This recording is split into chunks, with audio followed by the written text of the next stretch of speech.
Lifters और mobile snatching की घटना घटित भी हो रहे थे। अंतर्राज्यीय गिरोह काम कर रहा है। उसके पास एक कटर, सोने का जो झपटा हुआ चेन बरामद हुआ, 4 चेन और बाकी 5 मोबाइल।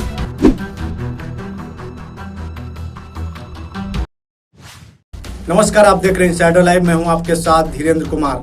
रेलवे स्टेशनों पर चेन स्नैचिंग, मोबाइल स्नैचिंग, अटैची लिफ्टिंग की घटनाएं लगातार बढ़ रही थी, जिसके बाद रेलवे पुलिस ने हरकत में आई और उसके बाद जो है एक अंतर्राज्यीय गिरोह का भंडाफोड़ किया है। अंतर्राज्यीय गिरोह के बारे में क्या कुछ कह रहे हैं रेल एसपी अमृतेंदु शेखर ठाकुर, पहले आप वो सुनिए। अटैची लिफ्टर्स और मोबाइल स्नैचिंग की घटनाओं के बारे में सूचना प्राप्त हो रही थी और घटना घटित भी हो रहे थे। इसी बीच में एक डेहरी में कुछ दिन पहले एक पकड़ा गया, एक अटैची लिफ्टर को पकड़ा गया। तो वहाँ से पता चला कि अंतर्राज्यीय गिरोह काम कर रहा है और 6 व्यक्ति की, उसके निशानदेही पे 6 अपराधियों की गिरफ्तारी उसमें हुई थी। उसके बाद पुनः घटनाओं में वृद्धि होने पे और देखा गया कि डेहरी में और गया लाइन, पटना गया और जो सासाराम लाइन है वहाँ, और ये पटना जो आपका बक्सर और हाथीदह लाइन है, यहाँ पटना जहानाबाद लाइन में चेन स्नैचिंग, अटैचिंग लिफ्टिंग और मोबाइल स्नैचिंग की घटनाओं को देखा गया।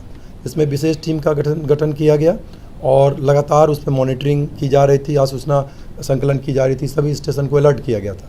इसी बीच में कल धनबाद वाराणसी इंटरसिटी में एक हल्ला हुआ। प्लेटफॉर्म पे जो गाड़ी रुकी तो एक हल्ला हुआ कि एक चेन की स्नैचिंग हुई है एक महिला से। तो उसी में उसमें काफ़ी मेहनत किया गया। वहाँ पे उपस्थित जो जितने भी पदाधिकारी थे रेल पुलिस पटना के, आरपीएफ के, उन लोगों के द्वारा उसको पकड़ा गया।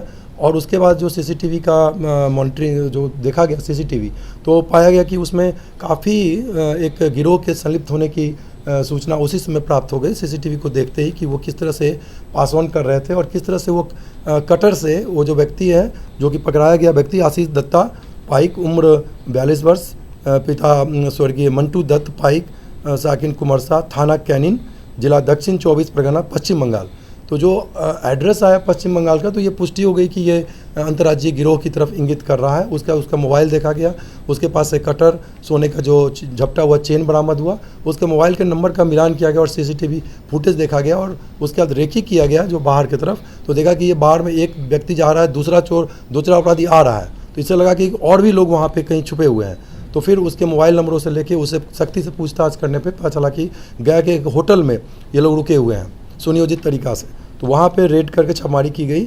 तो बाकी गैंग के अन्य 7 सदस्यों को पकड़ा गया, जिसमें जाकिद शेख, रबीबुल सरदार, तारक चंद मांझी, सलाउद्दीन सरदार, आनंद खाटुआ, पॉल मंडल, एनुल गायन, ये सब पकड़े गए, जो कि पश्चिम बंगाल के ही 24 परगना जिला के थे और कैनिन थाना, मिनरवा थाना, बड़ीपुर थाना के मुख्यतः वो सबों ने अपना पता बताया।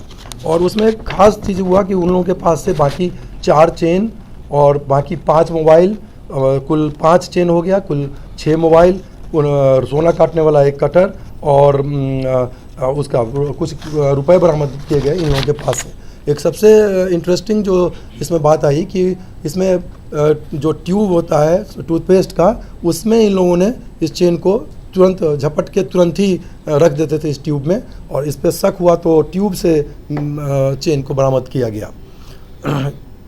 बारी बारी इस चीज़ में पूछताछ किया गया है और जो स्टेशन है, इन लोगों ने अपराध अपना संलिप्तता स्वीकार किया है और गया लाइन और ये पटना जंक्शन, बंका घाट, गुलजार बाग, कई स्टेशन पर, इसके अलावे बाकी अन्य जगहों पर भी अपराध के बारे में इन्होंने बताया। प्रयास किया जा रहा है कि कहाँ कहाँ आपराधिक इतिहास है, ताकि जिसका चेन है उसको लौटाया जा सके। इसका भी हम लोगों के द्वारा प्रयास किया गया है। आपने साफ तौर पे सुना, अमृतेंदु शेखर ठाकुर ने स्पष्ट कर दिया है कि जिस तरीके से रेलवे स्टेशनों पर चेन स्नैचिंग और साथ ही साथ मोबाइल स्नैचिंग और अटैची लिफ्टिंग की घटनाएं बढ़ रही थी, ये अंतर्राज्यीय गिरोह काम कर रहा था। बिहार से लेकर के बंगाल तक जो भी घटनाएं हो रही थी, इसमें अंतर्राज्यीय गिरोह शामिल थे। बहरहाल इस खबर में इतना ही, और भी हमारी और खबरों को देखने के लिए देखते रहें इनसाइडर लाइव। धन्यवाद।